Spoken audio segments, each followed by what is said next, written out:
Hello friends, Radhe Radhe.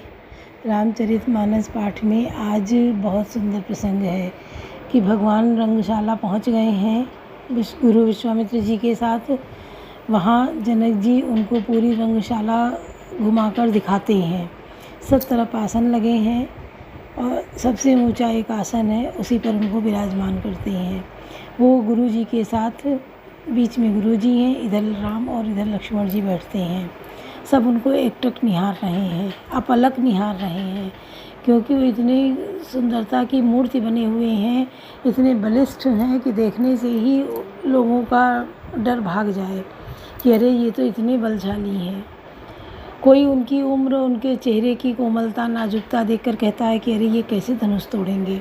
इस तरह तरह की बातें हो रही हैं और राम लक्ष्मण और गुरु जी के साथ बहुत सुंदर सुशोभित हो रहे हैं। आप लोग सुनिए अर्थ के साथ में। लाइक कमेंट करना बिल्कुल न भूलिए, क्योंकि आपका लाइक हमें बताएगा कि आपको कितना पसंद आया।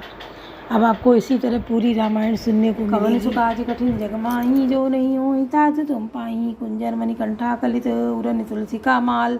वृषभ कंध के हरि ठवनि बल निधि बाहु विशाल। कवन सुकाज कठिन जग माही, जो नहीं होई तात तुम पाही। हृदयों पर गज मुक्ताओं के सुंदर कंठे और तुलसी की मालाएं जो शोभित हैं। उनके कंधे बैलों के कंधों की तरह ऊंचे तथा पुष्ट हैं। एड़ खड़े होने की शान सिंह की सी है और भुजाएं विशाल एवं बल की भंडार हैं। कटितु नीर पीत पट बांधे, कर सर धनुष बाम बर कांधे। पीत जग्गे उपबीत सुहाए, नखसिक मंजू महाच बिछाए। कमर में तरकस और पीताम्बर बांधे हैं। दाहिने हाथ में बाण और बाएं धनुष, सुंदर कंधों पर धनुष तथा पीले यज्ञोपवीत जनेऊ सुशोभित है। नख से लेकर शिखा तक सब अंग सुंदर है, उन पर महान शोभा छाई हुई है। देख लोग सब भय सुखारे, एकटक लोचन चलत न तारे। हर से जनक देखी दो भाई, मुनिपद कमल गए तब जाई। उन्हें देखकर सब लोग सुखी हुए। नेत्र एकटक, निवेश शून्य और तारे पुतलियां भी नहीं चलते। जनक जी दोनों भाइयों को देखकर हर्षित हुए। तब उन्होंने जाकर मुनि के चरण कमल पकड़ लिए। कर विनती निज कथा सुनाई, रंग अवनि सब मुनि दिखाई। जहाँ जहाँ जाई कुंवर वर दो, तहाँ तहाँ चकित चितौ सबको। विनती करके अपनी कथा सुनाई और मुनि को सारी रंगभूमि यज्ञशाला दिखलाई। मुनि के साथ दोनों श्रेष्ठ राजकुमार जहाँ जहाँ जाते हैं वहाँ वहाँ सब कोई आश्चर्यचकित हो देखने लगते हैं। निज निज रुख राम ही सब देखा, को न जान कछु परम विषेका। भली रचना मुनि नपुदन कहु, राजा मुदित महासुख लेहु। सबने राम जी की अपनी ओर ही मुख किए हुए देखा, परंतु इसका कुछ भी विशेष रहस्य कोई नहीं जान सका। मुनि ने राजा से कहा, रंगभूमि की रचना बड़ी सुंदर है। विश्वामित्र जैसे निष्प्रह, विरक्त और ज्ञानी मुनि से रचना की प्रशंसा सुनकर राजा प्रसन्न हुए और उन्हें बड़ा सुख मिला। कवन सुकाज कठिन जग माही, जो नहीं होई तात तुम पाही। सब मंचनते मंच एक सुंदर विशद विशाल। मुनि समेत दो बंधु तहाँ बैठा रे महिपाल। कवन सुकाज कठिन जग माही, जो नहीं होई तात तुम पाही। सब मंचों से एक मंच अधिक सुंदर, उज्जवल और विशाल था। स्वयं राजा ने मुनि सहित दोनों भाइयों को उस पर बैठाया। प्रभु देखि सब नृप हारे, जन राकेश उदय भय तारे। असी प्रतीत सबके मन माही, राम चाप तो रब सकनाही। प्रभु को देखकर सब राजा हृदय में ऐसे हार गए, निराश एवं उत्साहहीन हो गए, जैसे पूर्ण चंद्रमा के उदय होने पर सारे तारे प्रकाशहीन हो जाते हैं। उनके तेज को देखकर सबके मन में ऐसा विश्वास हो गया कि श्री रामचंद्र जी धनुष को तोड़ेंगे, इसमें संदेह नहीं है। बिन भंजे भवि धनुष विशाला, मेलई सिय राम उर्माला। अस विचार गमन घर भाई, जस प्रताप बल तेज गमाई। इधर उनके रूप को देखकर सबके मन में यह निश्चय हो गया कि शिव जी के विशाल धनुष को, जो संभव है न टूट सके, बिना तोड़े ही सीता जी श्री रामचंद्र जी के गले में जयमाल डालेंगी, अर्थात दोनों तरह से ही हमारी हार होगी और विजय श्री रामचंद्र जी के हाथ रहेगी। यूँ सोचकर वे कहने लगे, हे भाई, ऐसा विचार करिए, प्रताप बल और तेज गंवा कर अपने घर चलो। भी से अपर भूम सुनिया बानी, जे अविवेक अंध अभिमानी। तोरे धनुष ब्याहु अवगाहा, बिन तोरे को कुंवर ब्याह। दूसरे राजा जो अविवेक से अंधे हो रहे थे, अभिमानी थे, यह बात सुनकर बहुत ही हंसे। उन्होंने कहा, धनुष तोड़ने पर ही विवाह होना कठिन है, अर्थात सहज ही में हम जानकी जी को हाथ से जाने नहीं देंगे, फिर बिना तोड़े तो राजकुमारी को ब्याह की कौन कह सकता। एक बार कालों किनु हो सियस हित समर्ज तब हम सो, या सुनी अवर महिप मुस्काने धर्मशील हरि भगत सयाने। काल को ही क्यों न हो, एक बार तो सीता जी के लिए उसे भी हम युद्ध में जीत लेंगे। या घमंड की बात सुनकर दूसरे राजा जो धर्मात्मा हरिभक्त और सब सयाने थे मुस्कराए। कवन सो काज कठिन जग माही, जो नहीं हो तात तुम पाही। सिय ब्याह राम गर्भ दूरी करि न पनके, जीत कुशक संग्राम दशरथ के रन बांकुरे। कवन सो काज कठिन जग माही, जो नहीं हो तात तुम पाही। उन्होंने कहा, राजाओं के गर्व दूर करके जो धनुष किसी से नहीं टूट सकेगा उसे तोड़कर श्री रामचंद्र जी सीता जी को ब्याहेंगे। रही युद्ध की बात सो महाराज दशरथ के रण में बाकी पुत्रों को युद्ध में जीत ही कौन सकता है। व्यर्थ मरऊँ गल जनिगाल बजाई, मन मोद कन की भूख बुताई। सिखा मारे सुनि परम पुनीता, जगदम्बा जानऊ जिय सीता। गाल बजाकर व्यर्थ ही मत मरो, मन के लड्डुओं को भी कहीं भूख बुझती है। हमारी परम पवित्र निष्कपट सीख को सुनकर सीता जी को अपने जी में साक्षात जगत जननी समझो। उन्हें पत्नी रूप में पाने की आशा एवं लालसा छोड़ दो। जगत पिता रघुपति विचारी, भरी लोचन छवि निहारी। सुंदर सुखद सकल गुण राशि, ए दो बंधु शंभु उर्वासी। और श्री रघुनाथ जी को जगत का पिता परमेश्वर विचार कर नेत्र भरकर उनकी छवि देख लो। ऐसा अवसर बार बार नहीं मिलेगा। सुंदर सुख देने वाले और समस्त गुणों की राशि ये दोनों भाई शिव जी के हृदय में बसने वाले हैं। स्वयं सीता शिव जी भी इन्हें सदा हृदय में छिपाए रखते हैं। वे तुम्हारे नेत्रों के सामने आ गए हैं। सुधा समुद्र समीप भी आई, मृग जल निरखी मरत कत भाई। करहूँ जाई जा कहूँ दो भावा, हम तो आज जन्म फल पावा।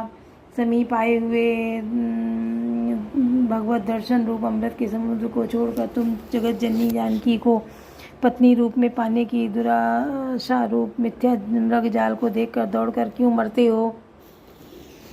फिर भाई जिनको जो अच्छा लगे वही जाकर करो। हमने तो श्री रामचंद्र के दर्शन करके आज जन्म लेने का फल पा लिया, जीवन और जन्म को सफल बना लिया है।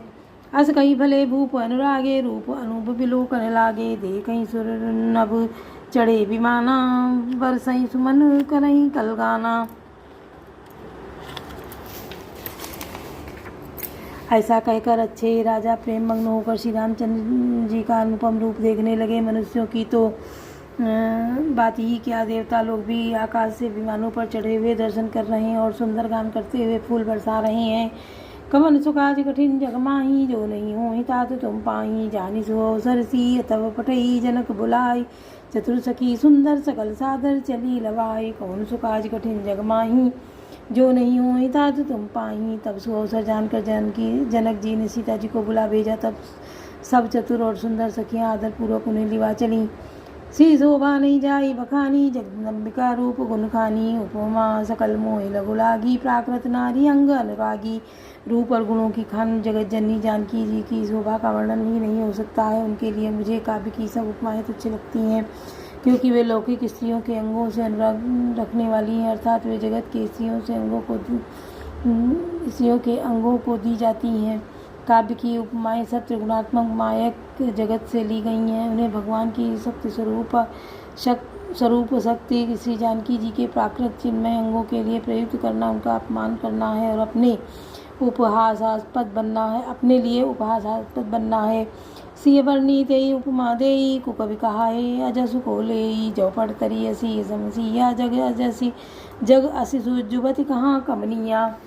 सीता जी के वर्णन में उन्हीं उपमाओं को देकर कौन कुकवि कहलाए और अपयश का भागी बने। अर्थात सीता जी के लिए उन उपमाओं का प्रयोग करना सुकवि के पद से च्युत होना और अपकीर्ति मोल लेना है। कोई भी सुकवि ऐसी नादानी एवं अनुचित कार्य नहीं करेगा। यदि किसी स्त्री के साथ सीता जी की तुलना की जाए तो जगत में ऐसी सुंदर युवती है ही कहाँ जिसकी उपमा उन्हें दी जाए। गिरा मुखर्तन अरथ भवानी, रति अति दुखित तनुज पति जानी। विषबारुनी बंधु प्रिय जेही, कही रमासम किम वैदेही। पृथ्वी की स्त्रियों की तो बात ही क्या, देवताओं की स्त्रियों को भी यदि देखा जाए तो हमारी अपेक्षा कहीं अधिक दिव्य और सुंदर है। उनमें सरस्वती जी तो बहुत बोलने वाली हैं। पार्वती जी अर्धांगिनी अर्थात अर्धनारी नटेश्वर के रूप में उनका आधा ही अंग स्त्री का है, शेष आधा अंग पुरुष शिव जी का है। कामदेव की स्त्री रतिपति को बिना शरीर का अनंग जानकर बहुत दुखी रहती हैं और जिनके विष और मध्य जैसे समुद्र से उत्पन्न होने के नाते प्रिय भाई हैं, उन लक्ष्मी जी के समान तो जानकी जी को कहा ही कैसे जाए। जो छवि सुधा पयो निधि होई, परम रूपमय कच्छप सोई। शोभा रज मंदर सिंगारू, मथय पानी पंकज निज रमारू।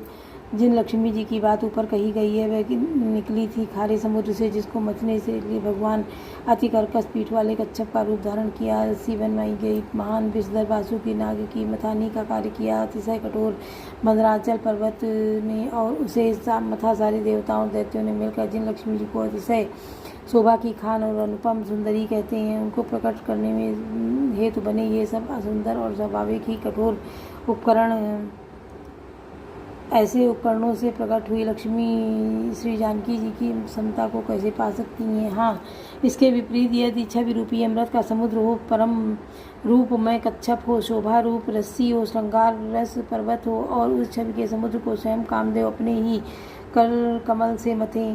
कवन सुख आज कठिन जग माही, जो नहीं हुई तात तुम पाही। यही विधि उपजय लक्ष्य जब सुंदरता सुख मूल, तदपि सकोच समेत कभी कहाँ सी समतूल। कौन सुख आज कठिन जग माही, जो नहीं हुई तात तुम पाही।